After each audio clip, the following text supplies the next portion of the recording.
సంవత్సరాలు నెలల నుంచి ప్రయత్నాలు చేస్తున్న ఫైల్లో ఆశా వర్కర్స్కి చాలా తక్కువ టైంలోనే ఈ 5 సంవత్సరాల లోపులోనే తక్కువ శాలరీ నుంచి 18,000 వరకు ప్రభుత్వం 2 రోజుల క్రితం ఇష్యూ చేయడం జరిగింది. దానికి ముఖ్యంగా ముఖ్యమంత్రి గారిని, గవర్నర్ని, అధికారులందరికీ కూడా ప్రత్యేకమైన ధన్యవాదాలు.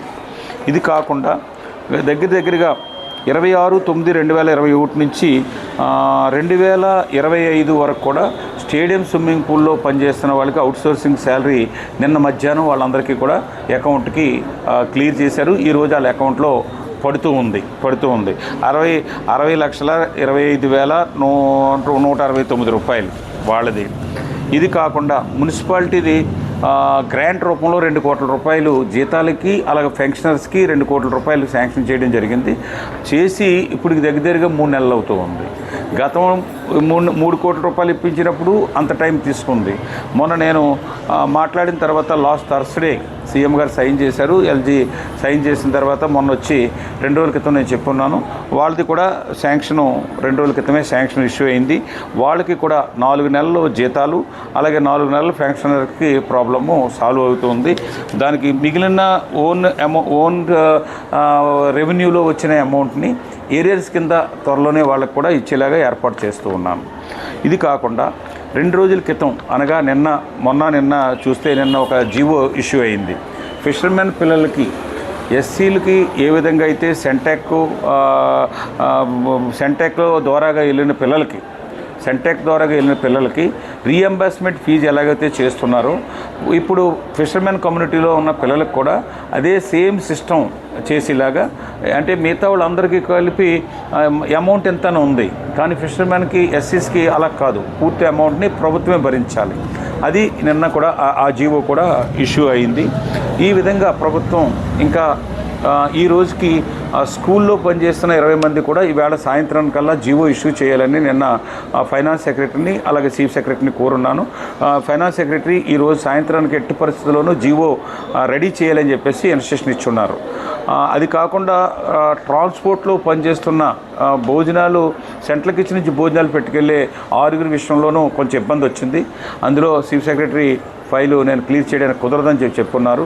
అది ఈరోజు వాళ్ళకు కూడా చెప్పాను. త్వరలో దాని గురించి మళ్ళీ నేను ఏ విధంగా వాళ్ళకి 18,000 రూపాయలు రావాలన్నది అది చేయడం ఒకటి.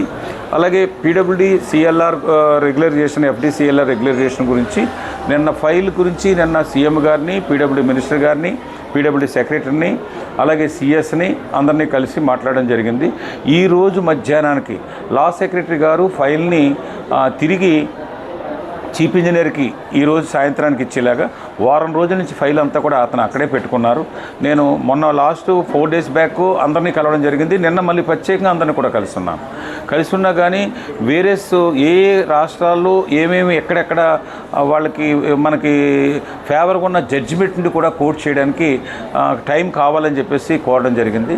అందులో నిన్న ముఖ్యంగా వారు వీడియో కాన్ఫరెన్స్లో ఉన్నా కూడా నిన్న మన యానం నుంచి ఎఫ్డీసీఎల్ఆర్ సంబంధించిన 2 పిల్లల్ని కూడా నేను కుర్రోళ్ళని కూడా తీసుకుని వెళ్ళి కలిసి ఉన్నాను. ఈరోజు మధ్యాహ్నం మరి మాట్లాడిన తర్వాత వాళ్ళకి త్వరలోనే వాళ్ళందరికీ కూడా 120 మందికి కూడా రెగ్యులర్ చేసేది ఆ ఫైలు కంటిన్యూగా ప్రాసెస్ చేస్తూ సీఎం గారు కానీ, మినిస్టర్ కానీ, డిపార్ట్మెంట్లో ప్రతి ఒక్కరూ కూడా సహకరిస్తున్నా కానీ లీగల్గా కొన్ని ప్రాబ్లమ్స్ ఉండడంతో అది ఇన్ని సంవత్సరాలు కోర్టు కేసులు లీగల్గా ప్రాబ్లమ్స్ ఉన్నాయి. ఆ లీగల్ ప్రాబ్లమ్స్ని ఎవరికి అభ్యంతరం లేకుండా చేసేలాగే త్వరలోనే ఆ ప్రాబ్లం కూడా సాల్వ్ అవుతుందని చెప్పేసి ఆశిస్తూ ఉన్నాను. ఈ విధంగా ఇప్పటి వరకు చాలా విషయాల్ని నిన్న కూడా కనకాలపేట కౌండిన్యా దాని గురించి నిన్న విక్రాంత్ రాజా సెక్రటరీని కలవడం జరిగింది. అలాగే కోఆపరేటివ్కి సంబంధించిన లిక్కర్ షాప్ దాని గురించి కలవడం జరిగింది. అలాగే సిఎస్ఆర్ ఫండ్లో 1,34,00,000 రూపాయలు సేవింగ్ 19,50,00,000 1,34,00,000 రూపాయలు మిగిలి ఉంటే ఆ డబ్బుల్ని ఆ ఏరియాలోనే పెద్దిరెడ్డి కాలనీ అవ్వచ్చు, అలాగే కనకాలపేట అవ్వచ్చు, అలాగే మిగిలిన ఏరియాల్లోనే 9 వర్కులకి ఇమ్మని చెప్పేసి ఇస్తే దాన్ని నిన్న ఇక్కడ ఉన్న అడ్మినిస్ట్రేటర్ శివరాజ్ మీనాకి ఒక పేపర్ పంపించారు. ఇక్కడ మళ్ళీ వాళ్ళు క్లారిఫికేషన్ ఇచ్చిన వెంటనే ఆ జీవో కూడా ఇష్యూ అవుతుంది. ఇది కాకుండా సిఎస్ఆర్ ఫండ్లో ఇంట్రెస్ట్ అమౌంట్ 5 కోట్ల రూపాయలు ఉన్నాయి. దాన్ని రక్షా హరికృష్ణ హార్బర్, మినీ హార్బర్ దగ్గర దగ్గరగా 2,30,00,000 రూపాయలతోటి అక్కడ ఒక పని, గిరాంపేట కాలువను మొత్తం మౌత్ డ్రిడ్జింగ్ చేయడానికి అదొక 2 పనులు కూడా చేయడానికి ఒక ఎస్టిమేట్ ఇచ్చాం. అది కూడా ఇక్కడికి పంపించున్నారు. రాబోయే రోజుల్లో ఈ 2 పనులు కూడా జియో వచ్చిన వెంటనే ఆ 2 పనులు కూడా చేయడం జరుగుతుంది.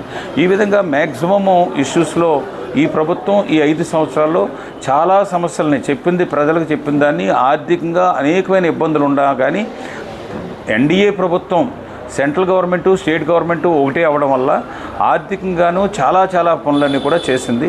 కొత్తగా పెన్షన్స్ ఇవ్వడంలో కానీ, ఉన్న పెన్షన్లు పెంచడంలో కానీ, ముఖ్యంగా మహిళలకి 2,500 రూపాయలు ఇవ్వడంలో కానీ, మిగిలిన వాళ్ళు ఎవరైతే ఇంకా పెట్టుకోలేదో పెట్టిన అప్లికేషన్లు, ఇంకా పెట్టుకోవాల్సిన అప్లికేషన్లు కూడా జూన్ నెలలో ఇచ్చేలాగా మన ముఖ్యమంత్రి గారు ఒప్పుకున్నారు.